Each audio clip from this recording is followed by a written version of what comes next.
en la jornada de hoy por estos delitos que se han cometido en la escuelita. En realidad se trata de la represión de Estado y este segundo tramo del juicio que se lleva adelante aquí en Neuquén. Virginia, buenas tardes. Vos sabés que se está ya llevando más del 50% de los testigos que han sido convocados por las distintas partes que componen este juicio, y también se dio a conocer que hasta septiembre va a haber testimonios de todo tipo, no solamente referidos a los casos que se están tratando, sino también algunos testigos de concepto, por lo que calculan que para fines de septiembre o octubre se podrá saber el veredicto del tribunal, antes obviamente saber el alegato de las distintas partes y de la defensa. De hecho, hoy a la tarde, de la defensa, con respecto a los testigos de concepto, se conoció el listado de los testigos de la última semana de junio, claro. Y las abogadas de CEPROD, del Centro de Profesionales por los Derechos Humanos, solicitaron la incorporación de 2 testigos. En realidad dijeron que no estaban 2 testigos de concepto, la abogada de justamente CEPROD en Buenos Aires, Miriam Bregman, y Nilda Eloy. Nilda Eloy es una reconocida militante, estuvo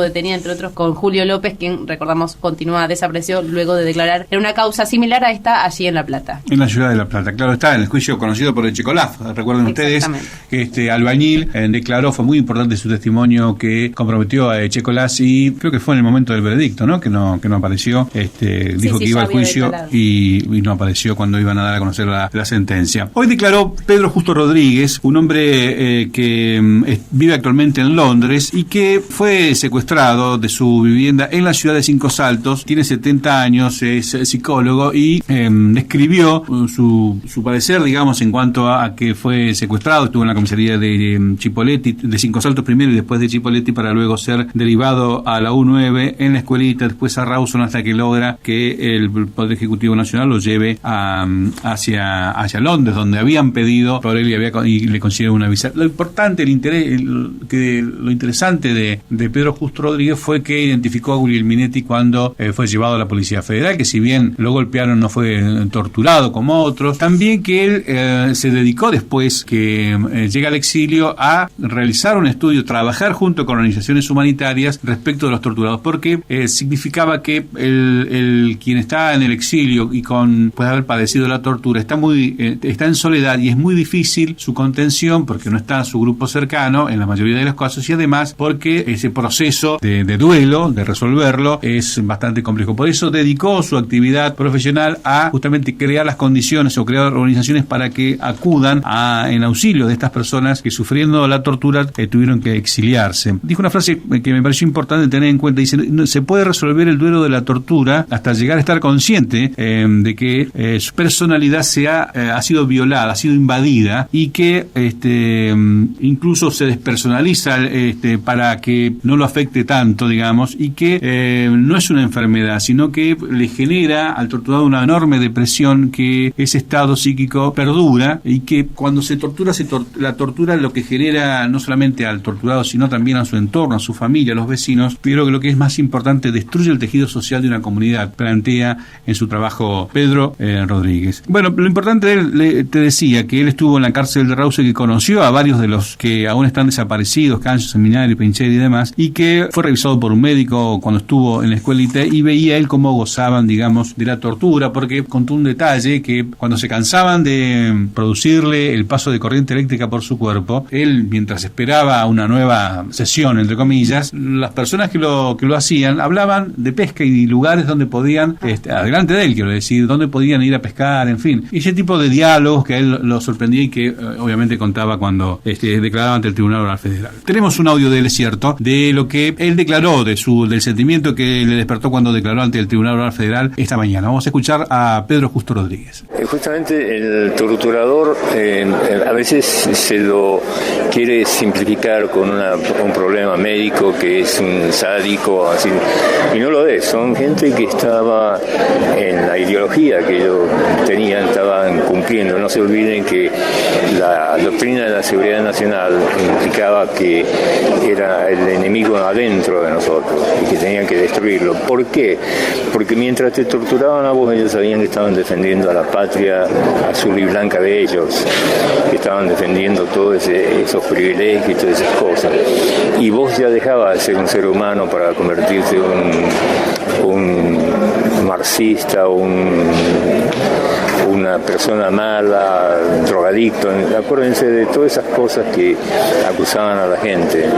Dejaba de ser un ser humano, dejaba de ser un muchacho de la calle para convertirse en eso. Entonces no tenían problema. Pedro Justo Rodríguez, bueno, al concluir su declaración, recordemos que fue destacada por cuanto el tono reflexivo y la seguridad y analíticamente cómo describía la situación, ¿no? Y otro elemento que lo dijo también en la entrevista que hizo después con los periodistas, que él no se imaginaba llegar a esta instancia en cuanto a la justicia, los juicios. Él dijo que muchas veces había perdido ya la esperanza de poder justamente llegar a los tribunales. De hechos que pasaron hace 36 años. Pero en la jornada también hubo declaraciones de Graciela Inés López y de Gustavo Monti, locutor de la vecina LU19, que fue testigo de la detención de Juan Isidro López.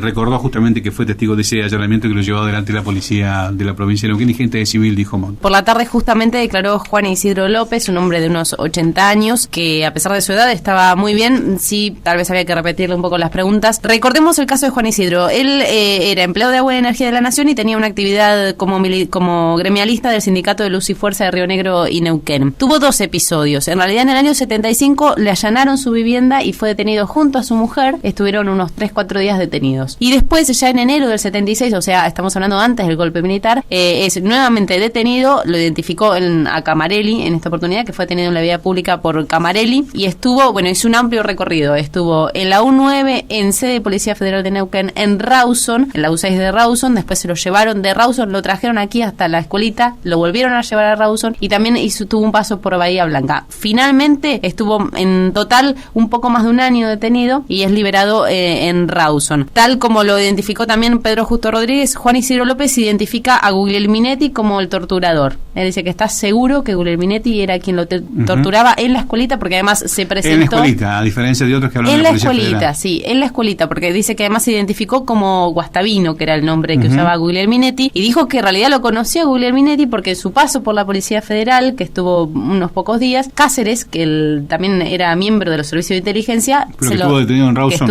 incluso con Pedro Rodríguez. Claro, y también con Juan Isidro, pero bueno, ahí coincidió en la Policía Federal con Juan Isidro López, se lo identificó claramente, dice, ese es Guglielminetti. Entonces dice que lo tenía muy presente y que por la voz lo reconocía, y bueno, además este dato, se dijo, yo soy Guastavino. En la escuelita, él cree que estuvo más o menos unos 10 días en la escuelita, en similares situaciones de los demás secuestrados, ¿no? Con torturas, con picana eléctrica. Además, bueno, este hombre era un especialista justamente en electricidad, decía, no era 220 lo que nos daban, porque si no nos mataban de uno, claro. Era 110 seguramente, y eso igual es una descarga muy importante. Y además, dice que a su mujer, en esta primera detención del año 75, la golpean muy fuerte en la cabeza, y él dijo que tuvo consecuencias terribles, que incluso las llevaron, las secuelas de estos golpes, las llevaron a la muerte. Porque además, bueno, mientras él estuvo detenido, su mujer y su hija, la hija también fue quien luego testimonió. Estamos hablando de Juana Esther López, con todo el recorrido que hicieron para saber del destino de su padre, ¿no? Donde, bueno... ¿A dónde recurrieron? ¿A dónde recurrieron? Como en casi todos los otros familiares,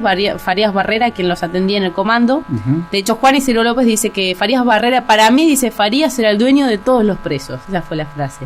Y lo identificaron claramente a él, porque dijo que si alguna vez no estaba, no se acordaba con quién hablaban. Era Farías Barrera el que le daba la información. Y un dato que es llamativo, que tal vez algunos se acuerden, en el año 2007, antes del inicio del primer juicio, Farías Barrera lo fue a ver a Juan Isidro López. Sí. En una situación que, bueno, la hija la contó, y fue quien más la contó, porque él lo contó después de varias preguntas, dijo, sí, me vino a ver, fue antes más o menos del juicio, pero la hija lo contó con muchos detalles, porque dice que además seguía dándole miedo. Y bueno, que ella es alertada por una de sus hijas, y dice, mira, acá hay un señor que busca al abuelo. Cuando le dice el nombre Farías Barrera, ella se va hacia la casa de su padre, y bueno, lo esperaba en la vereda, y ya estaba con su padre, y dice que espero que ahora que vienen los juicios te acuerdes que yo te trataba muy bien, que una vez te compré una milanesa en uno de los traslados de Rawson, que Farías Barrera era que trasladaba a los detenidos. Ese es también otro dato que arrojan casi todos los testigos que estuvieron en Rawson, es este traslado por Farías Barrera. Claro, que se hizo por vía terrestre, los otros eran por vía aérea, y que fueron 3 vehículos, y que